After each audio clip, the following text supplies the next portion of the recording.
I graduated at North High School in 1940, went to Iowa State, and I was on Iowa State's campus when Pearl Harbor was bombed. In fact, I was in the library like a good student. I just happened to be in the library. They said, "Well, Pearl Harbor's bombed." "Oh yeah, yeah." You said, "Yeah, well, yeah." Well, and then you get to think, "Where's Pearl Harbor?" I never heard of Pearl Harbor. It was required that to take ROTC, I mean, I didn't have any excuse not to. It was all right with me. We had a draft board. The Judge Grun was the chairman. He was a Jewish fellow who was a judge Here in Des Moines. Okay. And he was head of the draft.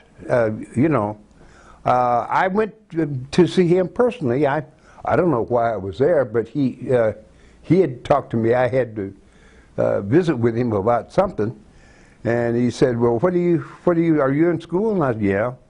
And he said, "I'll tell you what."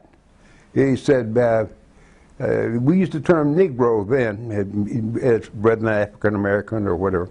And he said, we don't have very many Negroes in college.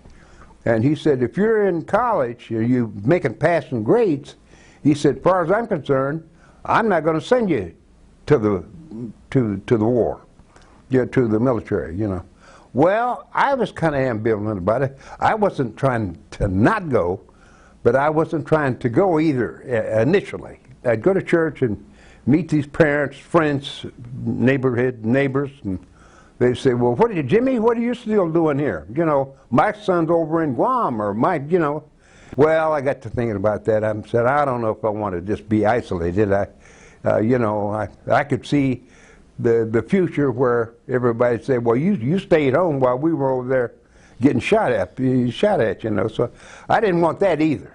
So I wanted to carry my share of the load, So I got to thinking. I said, I said I did want to fly an airplane, And when that kind of came along and got in the mix, it sounds like it would be interesting, I finally concluded that I did want to go into the Army Air Corps, and I found out I could get in if I could pass tests. I didn't stay at Camp Dodge but about a week. Right.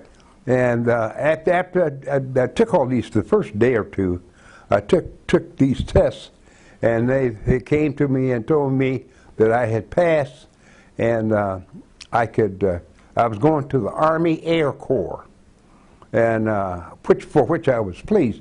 By the time I had been here about 5 days, they came to me and told me, said, "You're leaving tomorrow morning, or right away." And I was going to south to Biloxi, Mississippi. Now everything's segregated. White and black don't do anything together. But I didn't know how it was going to be in Mississippi. I knew it wasn't going to be good. But when we got on the train, there were 2 white guys and me. The 3 of us were going to St. Louis. And I went to get on the train, and the guy wouldn't let me on the train.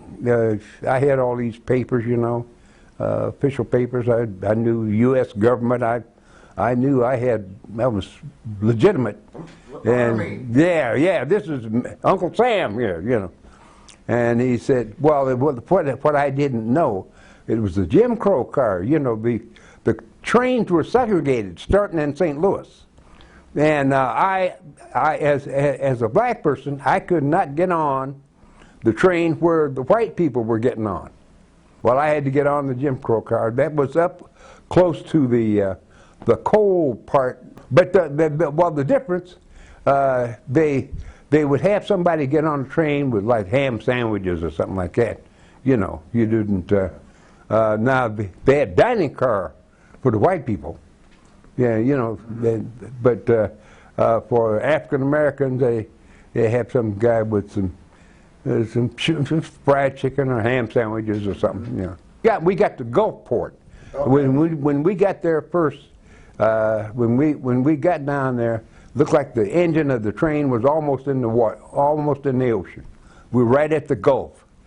And they had a military van, a big with a canvas cover over it, to take the soldiers off the train to go from Gulfport to Biloxi. And that was only 20 miles, 10 or 15 miles, something like that, from Gulfport to Biloxi. I had to wait to let all these white guys get on this thing before I got on. And then I had to go walk through all of them to go to the back, because blacks had to be in the back and the whites in the front. And some of them got smart with me, pushed me and shoved me and all that stuff like that. And hell, I couldn't do nothing because, hell, one of me and it seemed like about 100 of them. I was just glad that the end of that trip was in sight. And I can remember the first thing I heard, I was seeing all these guys working out there on the air base, and they saw this trailer, some trailer coming in, pulling people, and all they would say, "You'll be sorry." I remember, "You'll be sorry." I didn't care. Everybody I saw yelled, "You'll be sorry." After I got there, I knew what they were talking about. The initial training, well, what they wanted you to do is know that every place you go, you're going to go pretty much in formation. You're going to walk with other guys, and so they start you out with drill, all kinds of drill, marching and drilling and so forth. And of course, they sent us on bivouacs very, very soon. But what they do is they run you something awful, and of course that persisted through when I was in cadets too. Hell, I bet I could run from here to the fairground and back at that time. Before it was over. And they called me in one day. They found out somebody had lost records. They didn't even know I was there. They didn't know I was in the Army. See, I was supposed to be in Tuskegee in about 30 days. I didn't get to Tuskegee till after Christmas. Tuskegee was a college campus. They had, it was called Tuskegee Institute at that time. It was mostly all classwork and drill and physical.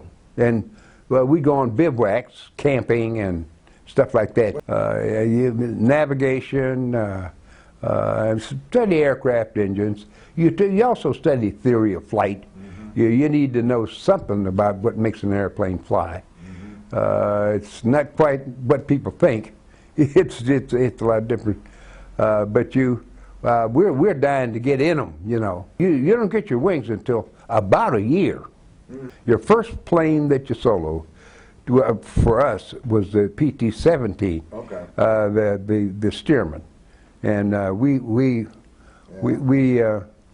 I did that in about, I think it was 6.5 hours. You're not supposed to do it before 7. I did it 6.5 hours. That was the first one to solo. January of '45, we were slated to finish. We weren't thinking about the war being over. We just thinking about the survival. Right. Because because you didn't have anything to say about what you did or what you didn't do anyhow. We were so we graduated. After we graduated, we went from Tuskegee to Pensacola.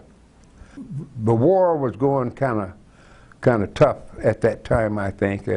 They had all the P-51s were over in Europe, and they didn't have any in the Pacific, I don't think, at that time. So, but while we were there, the word came out we're getting a new airplane, and of course we knew they weren't P-51s, but we did get new P-47s. that were flown into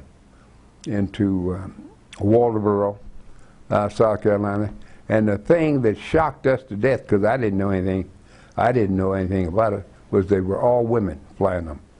Went down to the airfield that day. They said, with these new planes coming in, and we were all excited about it. And when they got out, there was a bunch of women flying them. We thought that, and you know, we thought we were hot shots, you know. The military had this thing all segregated. Blacks and whites couldn't go to the same officers' clubs. They told them, well, they were going to fix a place for them. So some of the guys that were upset, and so we ended up with 104 officers being arrested in quarters in Indiana. I was in a night formation flight when my plane caught a fire, and I had to parachute out. I didn't use the ejection because I was going to try to stay in there and get this fire out. I was riding it and throttling it and thought I'd get this flame out, and I couldn't. So when I finally decided I had to leave, I wasn't thinking about ejection. I just got out. Mm-hmm. Well, the three guys that were in this flight with me, they watched what happened to me, and when I parachuted, they didn't know whether I got out or not. They knew the plane went down. They saw the plane hit and crash. Ended up in this parachute. Well, I wasn't no more than about 10,000 feet up when I got out, I think. When I started to walk any place, I got to thinking, the swamp said, they got alligators there, you know. Snakes. And snakes. The safest thing for me is to climb. There was a tree about this big. I climbed a tree, and I was up about 10, 15 feet off the ground. My leader of this formation, this squadron, he radioed and told them that one of our planes is down, and they knew where it was. Well, our military was good. They had an ambulance and 2-3 trucks and stuff like that. They came picked me up. I came down out of that tree when they got there. I had a girlfriend that I met in Chicago while I was in the service. Okay. And when I got out of the service, we had decided that we wanted to see more of each other. We did. Well, to make a long story short, I had the GI Bill. I was going back to school, and in order to go to school, I had to work if I was going to get married. We kept thinking about getting married, and I went to Drake. Decided to go to Drake, and that's why I took psychology and guidance and counseling and that sort of thing. And that's how I got into education.